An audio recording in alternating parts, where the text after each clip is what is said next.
ಎಲ್ಲ ಒಂದು 9ನೇ ತರಗತಿ ವಿದ್ಯಾರ್ಥಿಗಳಿಗೆ ಟ್ರೂ ಕೆ ಅಫಿಷಿಯಲ್ ಚಾನಲ್ಗೆ ಸ್ವಾಗತ. ನಾನು ಚೇತನ್ ಕೆ.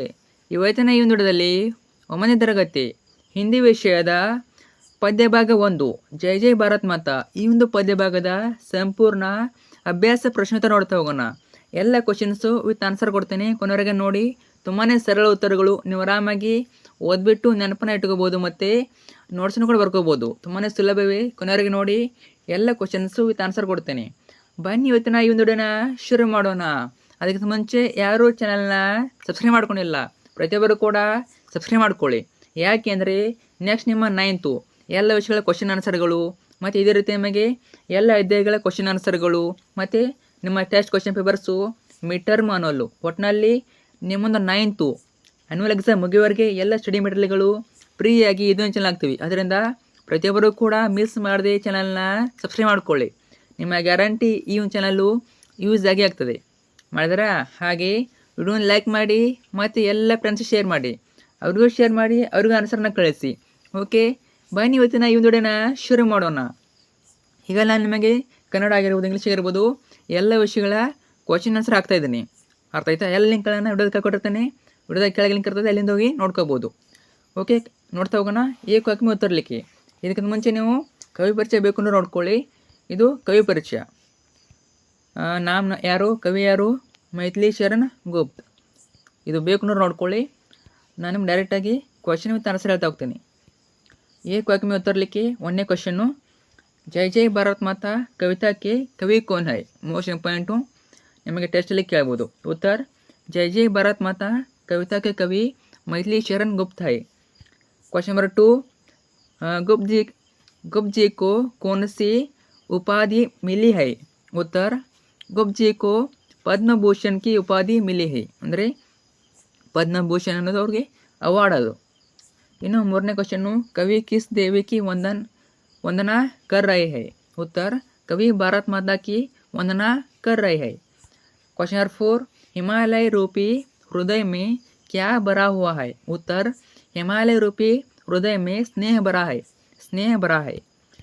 क्वेश्चन नंबर 5, पानी कैसे फूटा जाता है? उत्तर, पानी सौ सोतों से बह कर फूटा जाता है.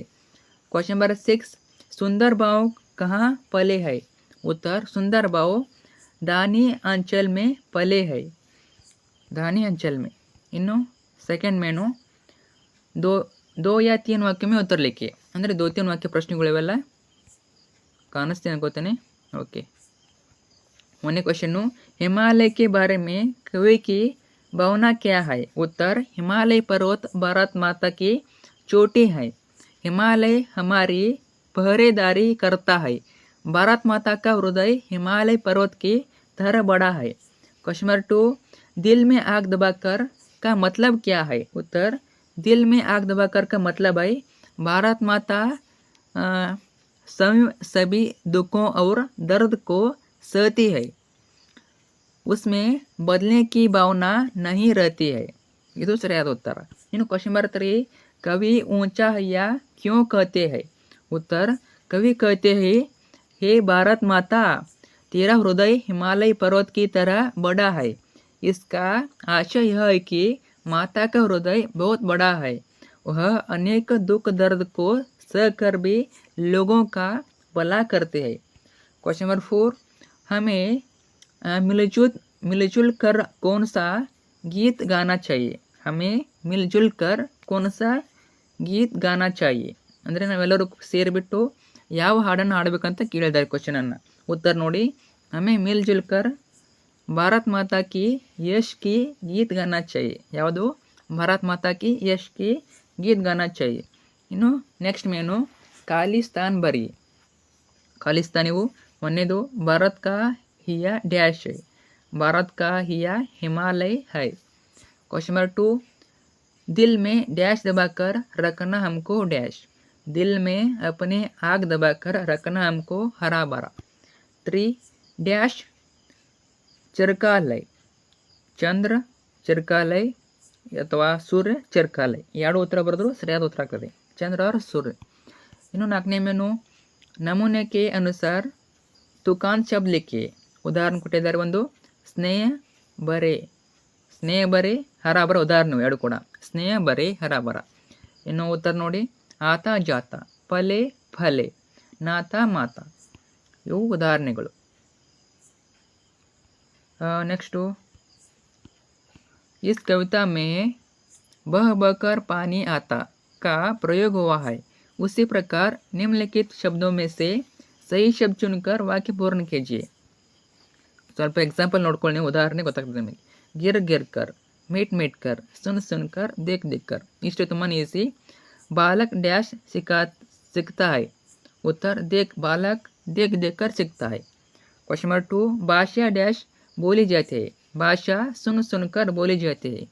3, मेघ डैश बरसते है. मेघ मीट मीट कर बरसते है. क्वेश्चन नंबर 4, बच्चा डैश चलता है.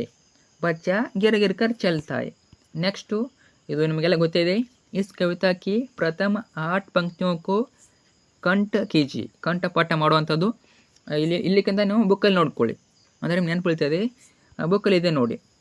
ಎಷ್ಟು ಕೇಳಿದರೆ ಅವರು? 8 ಕೇಳಿದ್ದಾರೆ, ಅಂದರೆ 8 ಕೇಳಿದ್ದಾರೆ. ನೋಡ್ಕೊಳ್ಳಿ, ಪೂರ್ತಿ ಪೊಯಮ್ ನೋಡ್ಕೊಳ್ಳಿ, ಪೂರ್ತಿ ಜೈ ಜೈ ಭಾರತ್ ಮತ್ತು ಪದ್ಯವಾಗ ನೋಡ್ಕೊಳ್ಳಿ. ನಿಮಗೆ ಅದರಲ್ಲಿ 4 ಸಾಲನ್ನ ಕೇಳ್ತಾರೆ, 4 ಮಾರ್ಕ್ಸಿಗೆ ಕೇಳ್ತಾರೆ, ಫಿಕ್ಸ್ ಕೇಳಿ ಕೇಳ್ತಾರೆ. ನಿಮ್ಮ ಟೆಸ್ಟಲ್ಲಿ, ಮೀಟರ್ ಮನಿ ಅನ್ವಲಲ್ಲಿ ಕೇಳಿ ಕೇಳ್ತಾರೆ. ಚೆನ್ನಾಗಿ ಓದ್ಕೊಳ್ಳಿ.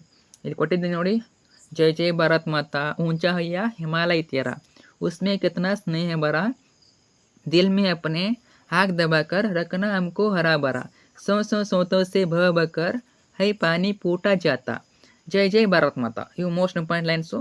ಇವು ಕೂಡ ನಿಮಗೆ ಗೊತ್ತಿರಬೇಕು. ನಾನು ರೆಫರ್ ಮಾಡಿದೆ ನಮಗೆ ಪೂರ್ತಿ ಜೈ ಜೈ ಭಾರತ್ ಮಾತಾ ಓದ್ಕೊಳ್ಳಿ. ಯಾವುದೇ ಕೇಳಿದ್ರು ನೀವು ಬರೀಬೋದು. ನೆಕ್ಸ್ಟ್ ಅನುರೂಪದ ಕೇಳಿದರೆ ಇದು ಕೂಡ ನಮಗೆ ಕೇಳ್ತಾರೆ ಎಕ್ಸಾಮ್ನಲ್ಲಿ.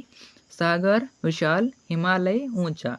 ಎರಡನೇದು अंधकार अंधेरा, पवित्र निर्मल और पावन.